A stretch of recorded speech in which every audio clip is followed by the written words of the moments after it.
Vous écoutez Radio Libertaire 89.4. Longtemps, je me suis couchée de bonne heure. Et donc, on revient pour la deuxième heure de l'émission, après avoir traité de l'actualité, pour parler d'autoproduction. Et donc, nous recevons deux réalisateurs qui se sont autoproduits. Jean-Marie Villeneuve, qui a réalisé Tout est faux, et Jean-Luc Herbulot, qui a réalisé, lui, Dealer. Donc, le point commun de ces deux films, c'est qu'ils sont autoproduits, qu'ils ont des difficultés pour trouver des distributeurs, mais on va en parler évidemment plus avant dans le débat. Jean-Marie Villeneuve, qui est à mes côtés, est-ce que vous pouvez rapidement, tout simplement faire le pitch de Tout est faux, nous dire de quoi ça parle, et ensuite on passera à la bande-annonce. Donc Tout est faux, c'est vrai que c'est un film qui n'est pas vraiment un dramaturgie classique avec un pitch excitant, mais je dirais que c'est l'histoire d'un homme solitaire dans Paris pendant les élections présidentielles. Donc voilà, c'est un peu l'errance d'un... En 2012. En 2012, pardon, ouais. C'est un peu l'errance d'un trentenaire. Et c'est un film qui fait un peu le pari du mariage d'un certain réalisme avec les élections présidentielles et d'un surréalisme avec toutes ces représentations mentales de ce qu'il vit, quoi. Donc c'est plus un film à sens, à sensation, qu'un film à pitch. Voilà. Très bien, c'est un très bon pitch de ce film sans pitch. Tout de suite la bande-annonce. Bonsoir. Pas de panique, tout va bien se passer. Je vais vous expliquer comment les choses vont se dérouler. Je vais donner une carte à votre amie parce que je la trouve charmante et que je veux finir la soirée avec elle. Sur cette carte, elle inscrira son numéro de téléphone. Dans 1 minute, je quitterai ce bar. Et au passage, elle me glissera ma carte. Tout va bien? Oui. Alors je sors ma carte. Merci. Je vous en prie. Je vous souhaite de passer une bonne soirée.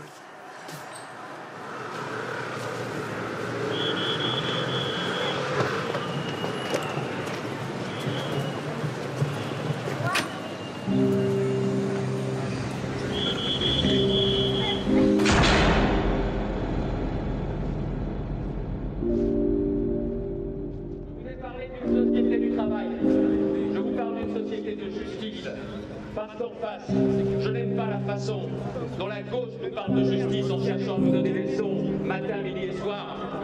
La justice, elle est dans le choix d'assistanat que fait la gauche.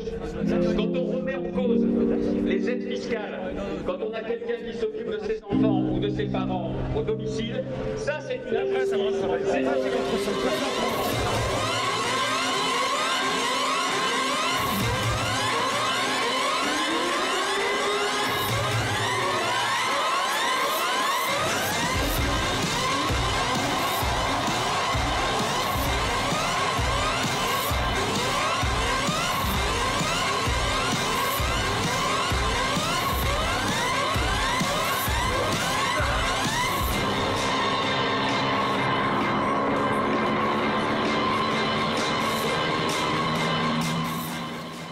T'aimes ça? Oui, on aime ça.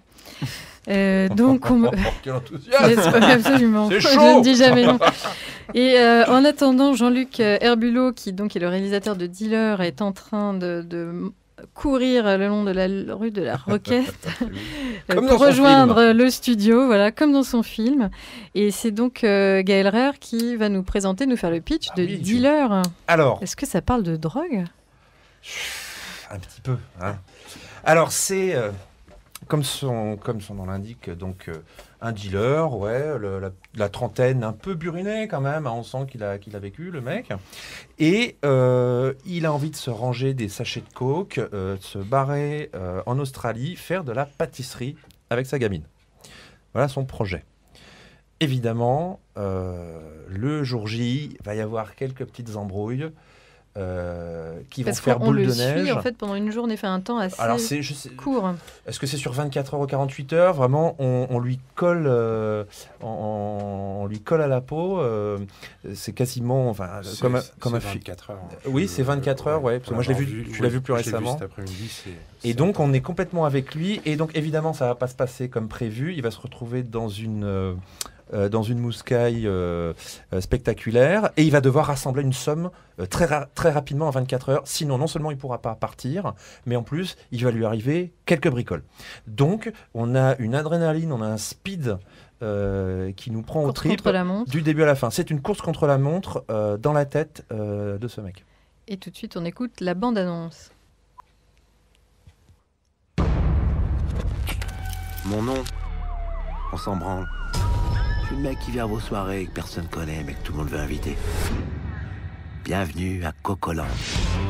Dan, il y a un putain de business à prendre si t'es chaud. On parle de gros sous là. J'ai besoin que tu m'avances du produit. 1 kilo. Je la prends au prix du détail. Ça se présente pas 2 fois dans une vie. La dernière fois qu'on a traité tous les deux, j'ai failli te faire de l'attention. J'aime pas les problèmes. On est en train de prendre tout, Paname, d'accord? On va monter jusqu'en haut. Prince de la ville, ouais, sa mère. Et la vérité, Mais t'es con ou quoi, oh? c'est que c'est pas parce que tu retiens ta merde pour pas chier que tu vas l'empêcher de te tâcher le calbar. Qu'est-ce qui se passe là? Putain, on est mort. Y'a plus de cam, elle a disparu, elle est plus où je l'ai mise. Ouais, parce que c'est ce que j'ai mis dans les palettes. Ce type-là, c'est pas un prince charmant, c'est un gorille blond doublé d'un agratini. Y a un truc qu'on dit pas dans le manuel du parfait dealer, mais que t'apprends très vite. T'es tout seul dans ta merde. T'as laissé ça dans la part d'une pute. Le putain, mais vous êtes aussi con l'un que l'autre, ma parole. 70 000 avant minuit.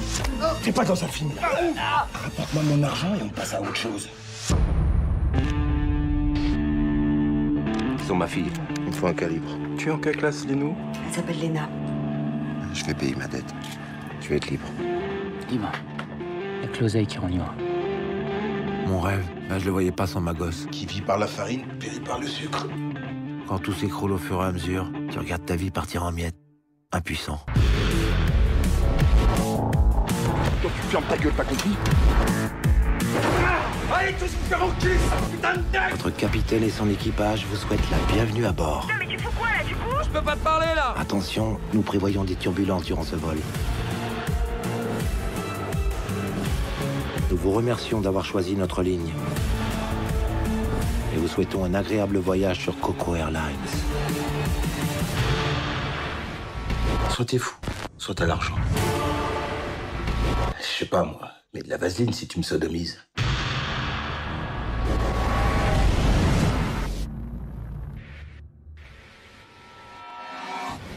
C'était donc la bande-annonce de Dealer de Jean-Luc Herbulot qui poursuit son ascension de la rue de la Roquette en direct. Casaque noir. Voilà, ceux qui avaient misé sur lui ne feront pas fortune ce soir. Et donc, en attendant qu'il nous arrive essoufflé mais entier, Jean-Marie Villeneuve, est-ce que tout simplement vous pouvez nous dire comment c'est fait, pourquoi vous avez autoproduit le film? Est-ce que vous avez cherché à passer par les circuits conventionnels?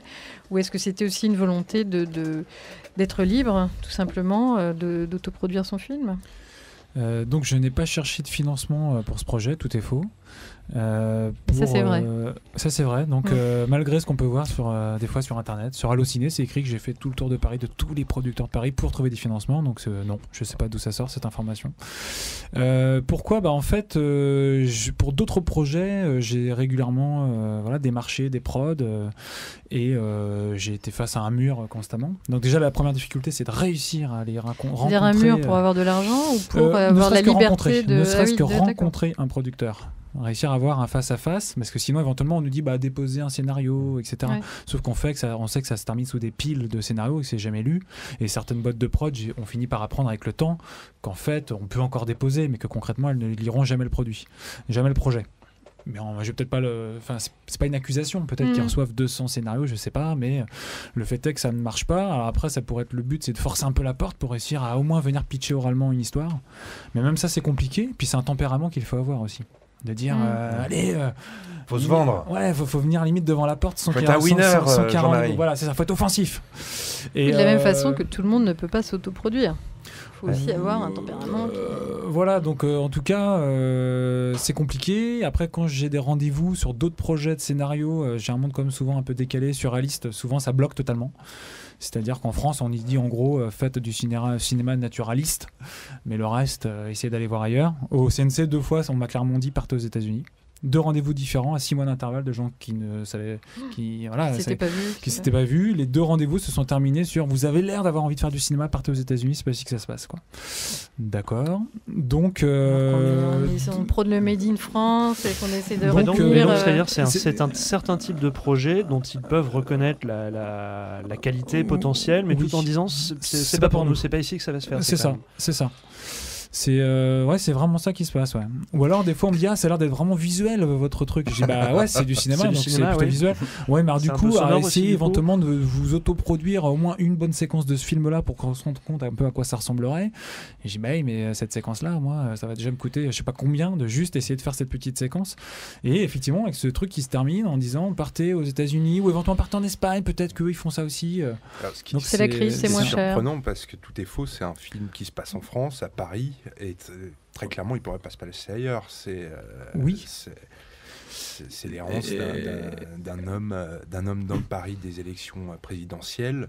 Il y a tout un arrière-plan politique qui fait partie, qui fait totalement partie du film. Et donc du coup, on vous dit autoproduisez une séquence, donc vous décidez d'autoproduire tout. Mais donc ça s'est pas passé comme ça directement, mais en gros, à force de recevoir des refus, par exemple déposer un scénario au CNC, juste en aide à la réécriture par exemple, c'est tout bête, mais un scénario de 100 pages, il faut le relier 9 fois, donc en 9 exemplaires, donc ça nous ruine totalement de déposer ça. Et quand ensuite on a le retour sur le scénario, moi je suis totalement déprimé parce que le retour, je vois pas le rapport avec mon scénario, quoi. Donc en gros, au bout d'un moment, il y a une espèce de frustration qui est montée et surtout le sentiment de vivre des situations complètement aberrantes, quoi, des retours sur le scénario. Je dis mais c'est pas possible. Je pourrais vous citer plein d'exemples en fait de bout de pitch où les gens me disent non mais ça marche pas. Mais là vous parlez de scénarios antérieurs. Oui, antérieurs à Tout est faux. Et donc Tout est faux, vous avez dit c'est même pas la peine. Tout est faux en fait, c'est un scénario que j'estime ne pas être un de mes scénarios dans le sens où il ne fait que 20 pages alors que mes autres scénarios font 100 pages, sont plus ambitieux, demandent vraiment des financements, parce que plein de figurants, parce que faudrait bloquer des rues, parce que des courses de karting, parce que des scènes dans des églises, parce que voilà, un film des choses qui n'ont rien à voir avec ce film-là. Et Tout est faux vient plutôt d'un besoin de tourner, quoi qu'il arrive, parce qu'on finit par tomber en dépression à force de pas faire de film. Et de là, j'ai juste, en fait, ça a été pondu en 3 jours ce scénario-là. C'est pas un scénario très pensé, c'est vraiment un scénario. Et ça, faut pas le dire quand vous cherchez de l'argent, Jean-Marie. Faut pas dire, j'ai pendu ça en 3 jours. Non, mais ça, attention, ça, je parle bien du scénario de Tout est faux. Les autres scénarios qui font une centaine de pages, qui pondaient des scénarios en une nuit. J'y passe beaucoup de temps. Il y avait une urgence de créer, de vous exprimer. Voilà, il y avait cette urgence-là. Puis il y avait aussi les élections, et j'avais vraiment envie de témoigner d'un dossier d'une époque qui pour moi on est vraiment arrivé dans une impasse politique catastrophique, donc je voulais aussi témoigner un peu de ça. Donc voilà, de toute façon ça arrivait, les élections arrivaient, donc je pouvais pas me dire tiens si ce film-là, et je sais très bien que le scénario de Tout est faux n'aurait jamais trouvé un centime. C'est sûr, j'ai même pas le moindre doute. Par exemple, c'est tout bête, mais j'ai eu un rendez-vous avec des producteurs dernièrement qui ont vu Tout est faux, qui m'ont dit super, Tout est faux, venez nous voir. Et puis ils me disent, pour être honnête avec vous, on a aimé le film, on sait pas trop pourquoi, et surtout, on n'aurait jamais produit un scénario comme ça, quoi. Et ça, voilà, c'est parce qu'on m'aurait dit d'enlever la scène au téléphone, avec les téléphones, on m'aurait demandé d'enlever la scène où il passe dans une forêt directe de Paris. Une forêt. Toutes ces choses-là, il faut les enlever, quoi. Tout ce qui est surréaliste, donc. Tout ce qui est un peu surréaliste, c'est à dégager. Et puis, il faut que la thématique soit très claire. Finalement, avant de dire quel est votre projet cinématographique, c'est quelle est la thématique traitée. Faut qu'en 2 lignes on comprenne tout de suite. La thématique, je peux pas laisser un personnage aussi évasif dans le scénario, parce que mon personnage, l'absence de pitch. Ouais, voilà, c'est très compliqué. Mais ce qui, encore une fois, n'est pas valable sur mes autres scénarios qui me semblent être beaucoup plus à dramaturgie classique, beaucoup plus efficace, qui pour moi embarquerait un public beaucoup plus large dans un spectacle cinématographique. Mais du coup, vous avez fait une école non, vous êtes autodidacte. Envie de cinéma, et donc vous y mettez tout seul. C'est ça, envie déjà de raconter des histoires. J'ai fait de la scène un peu aussi, j'ai fait un peu de one-man show avant, donc des choses plus... Enfin, j'arrive encore à placer 2-3 trucs un petit peu drôles dans Tout est faux, mais par petites touches, quoi. Notamment avec ce personnage-là qui découpe les articles de Dupont-Aignan. Oui, ça c'est un peu inquiétant. Je dois vous dire que ça, faut pas voir ça tout seul chez soi, quand même. Mais du coup, est-ce que ça ouvre des portes derrière ? C'est-à-dire qu'on pourrait se dire, voilà, sur la foi d'un bon scénario, peut-être d'un ou deux courts-métrages, de 2 essais filmés, on pourrait se dire, voilà, des producteurs vont faire confiance. Est-ce que vous avez l'impression qu'on en est à un stade où il faut faire un film pour avoir le droit de faire d'autres films, ou est-ce que ça ouvre des portes ? Est-ce que vous avez retour d'autres producteurs sur d'autres sujets, ou est-ce qu'ils se sont dit merde, on est peut-être passé à côté de quelque chose, ou on va le suivre, on va financer Comment c'est reçu ça ? Je suis parti effectivement sur ce pari de me dire, finalement, j'ai l'impression que tant que je ne montre pas le film, les gens sont convaincus que ça ne fonctionne pas. Finalement, c'est ça. Chaque pitch, on me dit ça ne fonctionne pas. Exemple, voilà, il marche dans les rues de Paris, il prend une porte, il se retrouve dans une forêt. On me dit ça ne marche pas. Le public va ne pas y croire. Donc du coup, je me dis il faut que je le filme parce que quand l'objet est fini et montré, j'ai eu le cas pour d'autres courts-métrages, les gens disent ah si finalement ça fonctionne. Mais pendant ce temps-là, je l'ai fait avec que dalle et donc oui, la logique ça a été un peu de prouver, de montrer et en espérant que derrière ça enclenche des choses. Est-ce que c'est au fond les mecs sortent d'école de commerce, n'ont aucune imagination, ils connaissent pas le cinéma, ou alors au fond eux aussi, ils aiment le chien andalou, le camion de Marguerite Duras, mais ils disent ça va pas faire un copec, quoi. Donc c'est un mix des deux, je pense. C'est-à-dire qu'on a d'un côté des producteurs qui donc n'ont jamais entendu parler de Tarkovsky, de Bellatar, etc. Bref, qui n'ont Bernard Tarkovsky. Voilà, on va pouvoir parler de certaines personnes, c'est-à-dire qu'ils ne le connaissent même pas. Donc voilà, il y a cette catégorie-là qui effectivement, si vendre des portiques pour des maisons était aussi sexy que du cinéma, je pense qu'il serait dans le portique. Et après, il y a une autre partie qui effectivement peuvent aimer des choses, qui vont d'ailleurs assez facilement dire c'est génial, vraiment ça me plaît, c'est le film que j'aimerais produire dans un monde idéal, mais je vais pas avoir de financement parce que finalement les producteurs n'ont pas eux-mêmes l'argent. Donc eux, ils ont aussi cette réflexion de, comme nous peut-être en tant que scénariste, réalisateur, on réfléchit à est-ce que je vais pas plutôt orienter comme ça mon scénario pour avoir le producteur qui lui-même va devoir trouver les financeurs. C'est plutôt la question des collectivités locales, c'est plutôt la question de la sphère publique, d'organismes comme le CNC, c'est ça qui poserait problème, qui ferait barrage à un certain nombre de projets. Ça paraît complètement absurde, mais l'autre fois sur un de mes scénarios, la productrice me dit votre personnage il est en slip là, Jean-Marie. C'est pas possible. J'ai dit ah bon, pourquoi? Tout le monde aujourd'hui porte des boxers, un slip, c'est pas possible. Et je dis non, si, il y a encore des gens qui portent des slips, et en plus ça illustre très bien mon personnage qu'on a vraiment rien à foutre de la mode, donc ça rentre très bien. J'ai négocié une demi-heure pour garder le slip. Superman en slip, on va pas faire un tour de chacun, mais Superman est en slip. Voilà, et la conclusion, au bout d'un moment, elle me dit non mais Jean-Marie, entre nous, ça me dérange pas tant que ça ton slip, mais au-dessus, au CNC, tout ça, j'ai peur que ça passe pas. Ça ne passe pas au CNC, non de Dieu. Le slip, alors. En 2014. Lequel sont Révélation de la soirée, le slip ne passe pas au CNC. Il passe le scénario est mis d'une sorte de grille de crédibilité, ce truc absolument absurde, aux critères délirants, mais c'est... Et dans les dialogues aussi, moi généralement, mes films ont très très peu de paroles, dans toutes les fois il y a très peu de paroles, et j'ai fait des courts-métrages où il n'y a carrément pas du tout de paroles. Le dialogue en soi, je suis pas contre, mais ça m'intéresse pas trop, quoi. J'ai tendance à plutôt le voir du côté du théâtre. Moi, j'aime bien des choses qui s'expriment plutôt sans parole. Et c'est vrai que rapidement, c'est les dialogues, on va me demander de l'écrire de manière beaucoup plus claire, beaucoup plus explicite. Voilà, il faut qu'on comprenne clairement, par exemple, dans Tout est faux, c'est qu'est-ce qu'il pense ce garçon. Il est pour qui? Il est pour Hollande ou pour...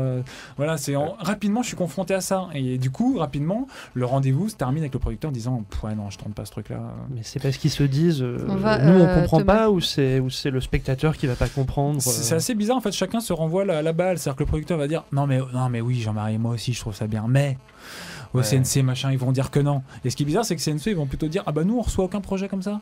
Nous, on reçoit que des trucs tout plats. » Donc c'est vraiment la patate chaude sur la responsabilité. C'est exactement ça. Alors on va profiter de l'arrivée de Jean-Luc Herbulot, le marathonien du 11e arrondissement. Désolé. Jean-Luc Herbulot, donc on a posé la question à Jean-Marie Villeneuve de savoir comment il en est arrivé à l'autoproduction, si c'était après avoir subi des refus de producteurs ou si c'était un choix pour aller vers plus de liberté et dans la création, voilà. Est-ce que moi c'est la même? Est-ce que voilà, comment ça s'est passé? Moi sur Dealer c'était plutôt un choix personnel parce qu'on avait un scénario qui était assez risqué. Là je te rejoins sur ce que tu disais sur les producteurs, le CNC, etc. Je savais qu'on aurait des difficultés au moins à le faire ou sinon on aurait dû le lisser. Après j'avais d'autres problématiques j'avais signé d'autres longs métrages hors France. Donc je me disais, si je le fais pas maintenant, je le ferai pas. Donc on y allait tout simplement. Une urgence. Voilà, c'est tout comme le film d'ailleurs, qui est un film sur l'urgence. Voilà, donc c'était vraiment l'urgence de le faire et de pas vouloir attendre, puisque comme Jean-Marie a dû être confronté à ça aussi. Voilà, quand on veut faire les choses dans les règles, etc. En France, ça peut prendre beaucoup de temps. Et du coup, comment on trouve un minimum d'argent quand même on dit de la drogue. Non, plus sérieusement, c'est de l'argent personnel qui est venu du producteur, pour une fois, parce que, pour une fois, je vais pas jeter la pierre sur les producteurs, mais c'est vrai qu'en France, on a un système qui fait que les producteurs ne mettent pas forcément d'argent et attendent après le CNC, les aides, etc. Ce qui est voilà, le système qu'on a. J'ai eu la chance d'avoir un producteur qui avait des fonds, qui a réuni des fonds. C'est pas complètement autoproduit. Producteur. Oui, Dan Bronchinson, pardon, qui est le producteur du film, qui est aussi l'acteur principal. Oui, d'accord. Après, on a fait le film pour 30 000 euros, donc, pour 30 000 euros de production, après pour payer, etc. Les gens, les techniciens, parce qu'on a dû régulariser le film, on est passé à 110 000 euros, quelque chose comme ça. D'accord. Et Jean-Marie Villeneuve, le budget de Tout est 2000. faux 2000 euros. Voilà, on parle en euros, d'accord. Ouais. Effectivement. Donc, ouais. Voilà. Donc c'est de l'argent qu'on n'a pas forcément eu d'aide ou quoi que ce soit. Donc c'était de l'argent personnel. D'accord. Voilà. Au départ. C'est une prise de risque qui est quand même très importante quand même. Oui, parce que c'est toujours pareil. On est dans l'énergie de vouloir faire son film, etc. On se pose pas forcément la question. On sait qu'on va contre un mur, mais on se dit bon, pourvu que je me casse pas tous les os. Et au final, quand on finit le film. En plus, quand on fait le film, on se dit, bon, pourvu qu'il soit bien. Et quand on l'a fini et qu'on se rend compte qu'il y a d'autres personnes que nous qui aiment le film, on se dit, ah, ben il est peut-être pas si mal. Donc peut-être que je devrais le diffuser ou essayer de le diffuser ou essayer d'aller voir des distributeurs, etc. Et là commencent les problèmes, puisque tout dépend comment on fait le film, mais généralement, les distributeurs commencent à vous dire, bon, bah non, tu l'as pas fait dans les règles, ça, c'est pas dans les règles, ça. Le CNC, non, ils vont nous jeter la pierre et au final, tu te retrouves avec un truc que tu peux pas vendre. Alors, on a un extrait d'interview de Virgile Vernier, qui est le réalisateur de Mercurial, film dont on a parlé en première partie, qui aborde justement la question du système CNC et de l'importance notamment du scénario dans l'attribution des subventions. Il y a de plus en plus de films qui sortent qui sont des autoproductions, qui ont toutes les peines du monde à obtenir l'agrément du CNC, qui n'ont pas eu de fonds à la base, qui sont financés par les cinéastes eux-mêmes. Donc c'est vraiment la veine du do-it-yourself, hein, à tout point de vue, jusque dans la distribution. Et tu as tourné, alors j'ai pas eu la chance de le voir encore, mais tu as tourné un making-of du film de Nicolas Sornaga, qui pour d'obscures raisons d'agrément, je crois, n'est toujours pas sorti. Est-ce que tu peux nous en dire un petit mot de ce film-là, et est-ce que tu as suivi un peu ce qui s'est passé après sur ce... Oui, mon film moi-même s'appelle Autoproduction, parce que je voulais faire une référence ironique à tout ce que j'avais vécu, parce que moi j'ai fait 4-5 films comme ça aussi, autoproduits. Et c'est sûr que c'est désespérant certains jours parce qu'on se sent plus seul que jamais avec ça sur le dos. Et en même temps, faut pas oublier une grande liberté parce que c'est rare de pouvoir vraiment faire qu'à sa tête et ça a du bon. Et donc, je vais pas répondre à la place de Nicolas Sornaga parce qu'il raconte très bien lui-même ce qui lui arrive, mais il s'est mis dans une situation assez compliquée où effectivement, il est à la fois... il subit à la fois le fait d'être sans un producteur, sans un système derrière lui, et en même temps c'est une liberté qui lui a permis de faire ce film. Donc c'est vrai que c'est très ambigu et que certains jours c'est super et d'autres jours pour lui c'est un enfer. Donc, j'ai l'impression que c'est un peu l'institution qui se rebiffe contre des choses qui pourraient lui échapper ou qui pourraient sortir de ses agréments. Non, je suis pas aussi conspirationniste que ça. Non, mais je pense suis pas non plus dans une logique conspirationniste, mais est-ce qu'il n'y a pas des choses qui seraient dites à un moment donné, des gens qui ont l'impression que ça leur échappe un peu du point de vue... Je pense que ça a complètement changé, que ce qui était censurable autrefois l'est plus du tout. C'est au contraire très cool et très à la mode de la part de l'institution lorsqu'il y a des trucs sulfureux, sexuels, du Gaspard Noé, des trucs comme ça, c'est très très bien vu. La vraie révolte, le vrai anti-institutionnel se joue ailleurs, je pense. Se joue vraiment sur des nouveaux tabous, des nouvelles formes de choses qui passent mal au niveau des institutions. Et j'en sais rien, ça se trouve dans... Moi j'ai eu le CNC pour Mercurial, dans 5-6 ans ça sera la mode des films sans scénario, faits dans le style de Mercurial avec des choses discontinues, fragmentaires. Donc je me défends d'affirmer quoi que ce soit là-dessus. Mais c'est quand même, par rapport au CNC, une sorte de tradition. On en est encore à l'objet scénario, à l'objet c'est sûr, roi, ouais. C'est sûr que c'est dominant. C'est vraiment dominant et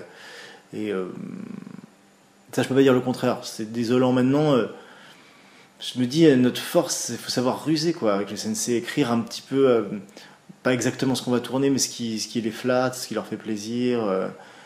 Et ensuite faire notre film quoi. Et ça ils peuvent plus rien faire une fois qu'on a fait le film. T'as l'impression que dans votre façon ou dans la façon de faire des films en France aujourd'hui, d'une façon générale, il y a une forme de raideur, de défiance, c'est-à-dire qu'on n'a pas forcément les autorisations de tourner, on n'est pas forcément suivi par les institutions, il n'y a plus d'argent, tu sens vraiment que c'est quelque chose qui qui a changé au fil des années ou par rapport à la génération précédente? Tu vois une évolution de ce point de vue-là? Non, je pense pas tant que ça. Je pense que la génération précédente était bien plus conventionnelle et bien plus institutionnelle, et Canal+, Arte, c'était très bourgeois leur cinéma.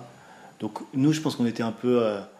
on rigolait à l'époque parce qu'on était jeunes, on avait 20 ans, on regardait leurs films, on disait jamais on fera leur truc, c'est trop nul. Et nous, on se revendiquait plus de Eustache, tout ça, on trouvait que c'était plus notre veine. Et là, ce qui est bizarre maintenant, c'est qu'on a un peu l'impression que notre époque est venue. C'est à nous d'être exposés. et moi, je peux pas m'empêcher à chaque fois que je suis un peu exposé de penser aux jeunes mecs de 20 ans que j'étais, et je critiquais tous les gens de 10 ans de plus que moi. Et je pense à eux. J'ai envie de leur faire un clin d'œil en leur disant, vous voyez les gars, on peut faire des trucs bien. J'essaie de suivre mon truc, même si la tentation du confort est pas loin.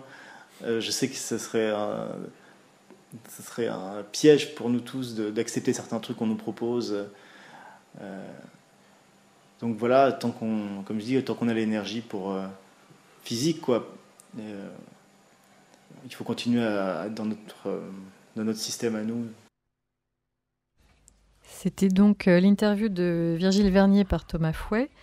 Et justement, il parle d'écriture et on se demandait un petit peu au niveau de l'écriture comment ça se passe, le fait d'être en autoproduction, dans quel ordre est-ce que, comme on n'a pas beaucoup d'argent, on se dit on se lâche, j'écris ce que je veux et je verrai ensuite, ou est-ce qu'il y a une autocensure étant donné le financement dès le départ? Pour ma part, je pense que... Jean-Luc Herbulot. J'ai aussi bossé sur des gros projets. C'est toujours le problème de toute façon. Au bout d'un moment, qu'on n'ait pas d'argent ou beaucoup d'argent, il y aura toujours un producteur pour vous dire là, non, ça on peut pas tourner, ou ça oublie.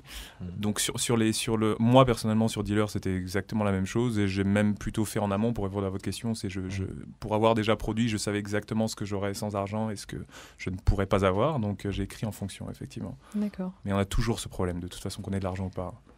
Jean-Marie Villeneuve. Si je sépare donc les scénarios que j'ai écrits avant Tout est faux, là je me pose jamais la question des finances. D'accord. J'écris toutes les scènes qui me viennent en tête. Et pour moi, mais là, sur Tout est faux, c'était. Par contre, ça a conditionné l'écriture. Oui, ça a conditionné. Fallait pas que ça dure. Fallait pas que ce soit un scénario qui dure des plombes, parce que c'est un film court, 1h20, Tout est faux. Je me voyais pas faire un film beaucoup plus long. Et puis, effectivement, toute scène qui me demanderait soit des figurants, soit de bloquer des rues, soit etc., je les enlève. À s'orayer automatiquement de mon cerveau. Ou on vole. Voilà. Ou on vole, mais là, on peut avoir des problèmes. Ouais, c'est ça. Ah bah oui, dans Dealer, vous volez beaucoup. Quand donc même. Si, l'écriture est influencée par le fait qu'il n'y a pas d'argent. Beaucoup de scènes de rue quand même. Ouais, mais on a été malin. On a mis les figurants. Quand on devait voir des gens, c'était des figurants en fait. Quand on devait les voir de face. Donc quand c'est de dos, c'est pas forcément les nôtres, mais quand c'est de face, c'est les nôtres. Les poursuites en courant et tout. Ouais, on a fait très attention. Ouais. Ceux que vous voyez de face, je dis bien. Ceux que vous voyez de dos. Normalement, ils nous attaqueront pas parce qu'ils se reconnaîtront pas. Mais on a été très prudent là-dessus parce qu'on avait une dire de prod qui connaissait un peu ces problématiques-là, donc on a été. On avait des gens d'expérience quand même. Là, c'était pas non plus. Sur Dealer, on avait en figurant, en fait, on devait avoir 20-30 personnes qui tournaient sur chaque scène, qu'on changeait des t-shirts, on changeait des chemises, des machins, on les faisait tourner de différentes manières, de dos, de 3/4, de machin, et puis au final, on les reconnaît pas. Quoi. Mais c'est quand vous dites une directrice de production, c'est donc voilà, il y avait quand même des gens qui avaient déjà un peu c'était cadré. Ouais, c'était cadré. Moi, l'idée sur Dealer, c'était qu'on aille très vite, mais qu'on sache où on va, et justement, on se dit, si jamais le film est bien, on sait qu'on peut essayer de le distribuer derrière, et pas y aller juste la tête contre le mur, quoi. Donc on est un peu au milieu, on est entre le suicidaire et le quand même calculé un peu. Voilà. Alors justement, on parle de distribution. Une fois qu'un film est produit ou autoproduit, il faut bien qu'il trouve son public, qu'il soit vu. Alors comment ça se passe oui, c'est ça. Jean-Luc Herbulot, Dealer, pour l'instant, n'a pas de distributeur. Pas en France, en tout cas. Et Jean-Marie Villeneuve, Tout est faux, a été montré en fait au cinéma Saint-André-des-Arts à Paris.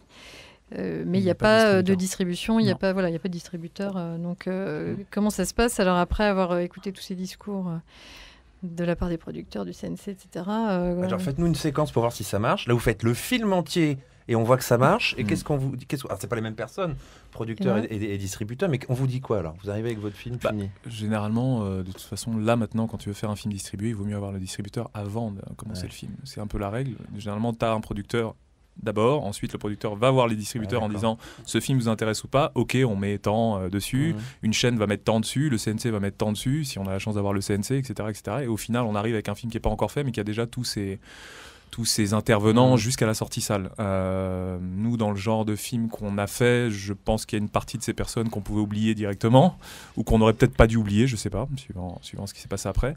Mais clairement, moi, par exemple, sur Dealer, on a l'Allemagne qui va le distribuer en salle. Il a été acheté... c'est fait. Ouais, c'est fait, là. Il a été acheté au Canada, il a été acheté en Suisse, il va être acheté au Japon. Voilà, donc tous ces gens-là le distribuent, sauf en France. Alors que le film arrive clé en main, pratiquement. Voilà, alors le film est fait, fini. Et alors, ce qu'on peut dire aussi sur Dealer, c'est qu'il a été montré dans des festivals. Notamment l'étrange festival. Et alors, en plus, on disait que c'était un peu une sorte de pusher, mais Gaël, tu me disais que c'était pas du tout la même chose. Le film c'est un peu un pitch, je reprends proche de Pusher, le film de Nicolas Winding Refn. Et donc, il aurait lui-même vu le film, en fait. Ouais, alors c'est... Je passais un appel d'offres pour un projet qui produit, donc qui est le remake de Maniac Cop en fait. Il est le producteur dessus et pour le coup, voilà, donc ça c'est peut-être cocasse. Voilà, chez Wild Bunch. Et pour le coup, je devais le rencontrer à Cannes. On s'est eu après, pardon. Et il devait forcément voir ce que j'ai fait. Donc il a vu Dealer et en même temps moi ça m'arrangeait parce que je lui ai dit écoute, j'ai des petits soucis avec certaines personnes parce qu'on m'accuse d'avoir pompé ton film. Donc regarde-le, dis-moi. Il m'a dit bah écoute c'est dans la même veine mais c'est carrément pas le même film et pour ceux qui l'ont vu je pense qu'ils répondront la même chose mais c'est vrai que quand on regarde la bande-annonce c'est que voilà c'est un peu c'est toujours le thème du dealer qui fait le mauvais coup et qui perd l'argent et qui doit récupérer de l'argent. Maniac Cop, c'est les films de Lustig. Oui, voilà. Il bosse avec Lustig et là ils préparent le remake. On parle de comparer à Pusher, hein. Dealer Pusher. Mais il y a quelque chose de très. J'espère que vous prendrez pas mal parce que pour moi c'est un côté très franchouillard, ancré, bien de chez nous, etc. Qui renvoie là on a pu dans la bande-annonce on a pu entendre des dialogues c'est Tyler Durden de Fight Club qui rencontre Michel Audiard et qui se bourre la gueule, enfin tu vois, c'est non mais jamais fait, c'est pas mal ça. Il y a un truc comme ça, il y a un truc du speed de Fight Club, il y a une gouaille argotique et en plus il y a un paysage urbain, encore une fois, de taxiphone, de lavomatique, d'ailleurs comme dans le film de Jean-Marie Villeneuve, des trucs qu'on ne s'attarde pas habituellement, et c'est plaisant à voir. On voit jamais ça, une course-poursuite dans le 10e arrondissement, tous ces Africains qui te filent des cartes, enfin moi non, mais qui filent des cartes aux nanas pour se faire des tresses à 2 €, je sais pas quoi de ça. On voit jamais ça. On voit jamais ça. Donc là, tu peux. Bien sûr, c'est plus proche de Pusher que de La Belle Noiseuse de Rivette, c'est évident.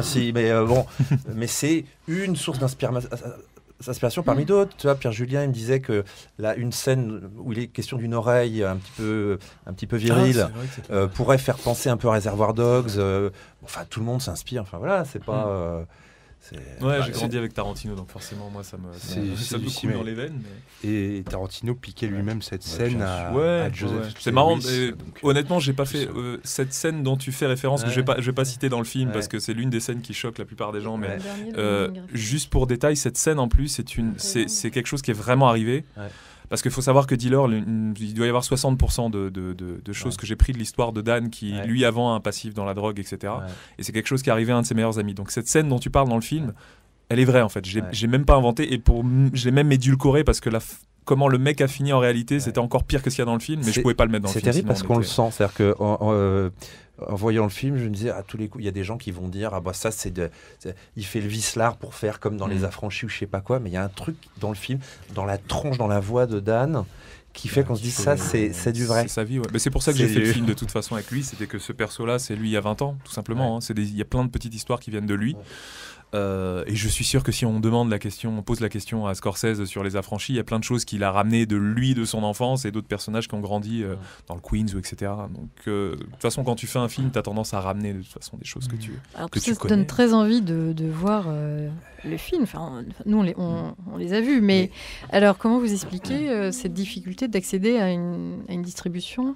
Jean-Marie Villeneuve, Jean-Luc Herbulot. D'autant plus que donc, vous leur livrez des produits finis. C'est ça qui est très curieux quand même. Il n'y a plus d'investissement à faire sur la production. Justement, du coup, avant de répondre, j'ai envie de te relancer la question. Parce que finalement, oui, voilà. Donc toi, visiblement, tu as trouvé plein de pays. Ouais. Et en France, ça ne marche pas. Ouais. Enfin, ça marche pas du côté distrib. Hein, et pourquoi qu'est-ce que tu as comme réponse? Que je pense qu'on a des réponses. Je vais citer un mail sans citer qui me l'a envoyé, mais ça avait le mérite d'être clair en fait. Et j'ai adoré ce mail parce que je trouve que c'est vraiment.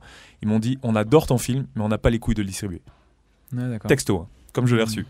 Et je me suis dit mais qu'est-ce que tu veux faire de plus en fait avec ces gens-là en fait? Ils aiment le film, donc à la limite ils l'aimeraient pas. Je comprends, il y a pas de souci, chacun a ses goûts, etc. Ils me disent on adore le film. Mais on n'a pas les couilles de le vendre. On ne sait pas comment le vendre. C'est pire, c'est là. Donc, c'est curieux. Véridique, hein, ce mail. Je crois que c'est ce en 2 lignes. Voilà, c'est l'interview de Nicolas Sornaga là, dont vous parliez, vous avez fait. Moi, ton expérience, c'est toujours un peu la même chose. On nous dit souvent c'est génial, on ne dit pas forcément c'est nul. Non, souvent on nous dit c'est génial, et parce que c'est génial, on ne pourra rien en faire. Ouais. C'est ça. Bon, après, tu sais jamais s'ils te le disent parce qu'ils savent que tu vas en faire un deuxième et ils se disent bon, je vais le caresser dans le sens du poil, histoire qu'il soit pas trop traumatisé, etc. Tu sens qu'il y a une espèce de vérité que ça a l'air d'être assez sincère. En France, on a le mérite ils ont le mérite d'être sincères. Ça, au moins, on peut pas leur enlever parce que les États-Unis, c'est un autre problème. C'est tout est génial, mais par contre, tu vois plus personne après. Mais en France, c'est généralement quand ils disent c'est bien, c'est que c'est bien. Si c'est pas bien, ils te le disent et puis ils font allez salut. Du coup, juste pour parler de mon expérience de Tout est faux, parce que je crois que justement Tout est faux, à la différence de ce que je perçois, de ce que je perçois de Dealer, ce que j'ai pas pu le voir, ça me paraît moins vendable à première vue. Dealer, rien que quand on entend la bande-annonce à la radio, on se dit ouais tiens, ça a l'air de il y a un public, ça punch, ça casse, ça punch, etc. Donc c'est là où c'est frustrant, c'est que voilà, en festival il cartonne, le public adore le film, que ça soit, et moi je l'avais fait dans ce sens-là. C'est vrai que quand on entend Dealer, tout le monde se dit bon allez, ça parle de banlieue, de dealer de banlieue, machin truc, et j'ai fait exprès justement de tout retourner. C'est un dealer, c'est un blond, 40 ans, ça se passe à Paris, il y a pas de rap dans le film, enfin tout est détourné, et pour le coup, tu as des gens de banlieue qui adorent le film, les Parisiens qui adorent le film, les femmes qui aiment le film. Ça, je me suis dit, c'est génial parce qu'au départ, moi, je me suis dit, j'ai fait un film de mec, encore une fois. et là, j'ai beaucoup de filles qui adorent le film. Donc, tout le monde, a priori, aime le film, mais voilà, t'es bloqué parce que l'intermédiaire ne veut pas prendre ton produit. Parce que quand même, il y a quand même deux, je dis bien produit. Il y a quand même deux, trois films bon, les Rangen, Donoma et certains autres. Ils sont quand même distribués, ils vont même jusqu'au César, etc. Pourquoi eux? C'est la question qu'on se pose. Je pense que c'était la dernière ligne avant la nouvelle convention. Moi, j'ai des débuts de réponse par rapport à ça. Alors, Donoma, c'est un peu différent parce que je crois que ça a vraiment été une distribution très particulière avec un bus qui leur a été affrété, un événementiel. Et je crois pas qu'ils aient eu finalement une vraie Ils n'ont pas eu de distribution. En fait, ils ont une distribution. Et du coup, ils ont fait autour de 10 000 entrées en France, ce qui est génial. Mais voilà. Alors que Rangen a fait une distribution plus classique. Et je crois aussi peut-être par rapport au passif de ce réalisateur-là qui venait pas de nulle part. Oui, Donoma, c'était le film à 150 €. Enfin, c'est comme ça qu'il avait été présenté. C'est vrai que Rangen, il est romancier. Qui a touché 300 000 € au bout d'Arte. Oui, mais il y a une question peut-être qu'il faudrait poser. Je vous la pose, c'est pas du tout dans la volonté de choquer, mais Vincent Maraval, j'avais posé la même question à Virgile Vernier. Vincent Maraval évoquait il y a quelques mois la possibilité ou la nécessité, selon lui, on a le droit de pas être du tout d'accord, de distribuer directement certains films. On ne sait pas très bien d'après quels critères ça pourrait se faire, mais de distribuer certains films directement en VOD, sans passer par la case en salle. Est-ce que c'est quelque chose qui vous semble être porteur d'un modèle économique ou de distribution viable? C'est ce qu'il avait fait avec le film de Ferrara. Est-ce que ça vous évoque ça? Vous trouvez ça un peu... moi j'étais obligé de revenir un tout petit peu en arrière par rapport à Rangen. Tant pis, moi je vais me griller au niveau du CNC, mais je m'en fous. Non, ne fais pas ça, tu as encore 5 secondes. Ah non, le CNC nous écoute absolument. En gros, c'est ça, c'est que moi en fait les Césars m'ont demandé Tout est faux pour concourir. Je pense que c'était pour le meilleur premier film. Et j'ai rempli tout le dossier, etc. Au dernier moment, ils ont fait mais vous n'avez pas d'agrément du CNC? Je fais bah non.